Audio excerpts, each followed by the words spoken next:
Iran যুক্তরাষ্ট্র Israel যুদ্ধে মধ্যস্থতাকারী দেশ পাকিস্তানের প্রধানমন্ত্রী শেহবাজ শরীফের একটি এক্স পোস্ট নিয়ে প্রশ্ন তুলেছে মার্কিন সাময়িকী ফোর্বস।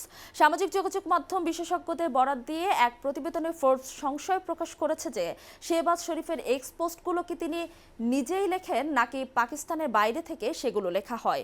ইরানকে নিশ্চিহ্ন করে দেওয়ার হুমকি স্থগিতের অনুরোধ জানিয়ে মঙ্গলবার সামাজিক যোগাযোগ মাধ্যম এক্সে প্রেসিডেন্ট ট্রাম্পের উদ্দেশ্যে বার্তা পোস্ট করেন পাকিস্তানের প্রধানমন্ত্রী শেহবাজ শরীফ।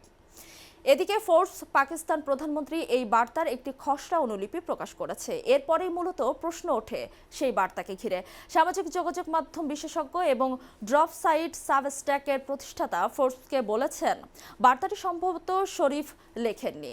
এক্স পোস্টে শেহবাজ শরীফের নামের নিচে @CM শেহবাজ লেখা। এই ব্যাপারটিকে ইঙ্গিত করে তিনি বলেন শেহবাজের নিজের কর্মীরাও তাকে প্রধানমন্ত্রী শেহবাজ হিসেবে উল্লেখ করেন না। পোস্টটি যুক্তরাষ্ট্র বা ইসরায়েলের কোনো পক্ষ লিখেছেন বলেও ঘোর সন্দেহ প্রকাশ করেন তিনি।